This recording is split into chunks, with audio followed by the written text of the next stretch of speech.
সুদূর যশোর থেকে ২০ বছর আগে মেহেদী হাসান আহমেদ সঙ্গীত শিল্পী চোরাপথে এ রাজ্যে এসেছিলেন। আজকে ফিরে যাচ্ছেন, কেন ফিরে যাচ্ছেন আপনি?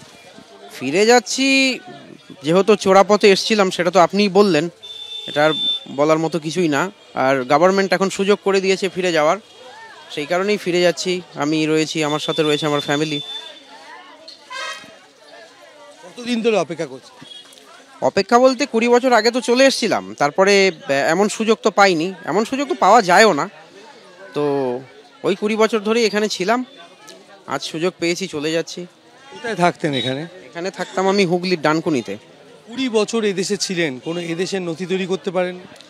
না, এদেশের নথি তৈরি করতে পারিনি, তার একটা কারণ হচ্ছে নথি তৈরি করতে গেলে পুরনো কিছু দেখাতে হয়। যেমন আমি তৈরি করতে গেলে বাবার, বা বাবা তৈরি করতে গেলে দাদুর, এমন তো কিছু নিয়ম থাকে।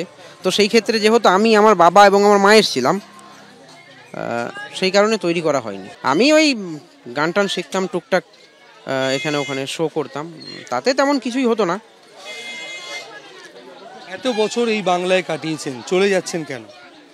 চলে যাচ্ছি তো বললাম আপনাকে, যেহেতু আমি ইনলিগালভাবে এসেছিলাম, তারপরে যাওয়ার সুযোগ পাইনি, নিজের দেশে ফিরে যাব, এটা স্বাভাবিক ব্যাপার। আমার বিরুদ্ধে যদি গভর্নমেন্ট অ্যাকশন নেয় এটা তার কোনো অন্যায় নয়, কারণ যেহেতু আমি ইনলিগালভাবে এসেছি, কোনো দেশের গভর্নমেন্ট চায় না যে আমার দেশে অন্য দেশের মানুষ বাস করুক এইভাবে।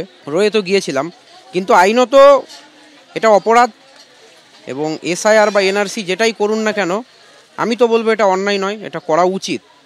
প্রত্যেকটা দেশেই যখন চায় যে আমার দেশে অন্য দেশের মানুষ না থাকুক, তো সেই ক্ষেত্রে এটা করা আমার মতে অন্যায় কিছুই নয়।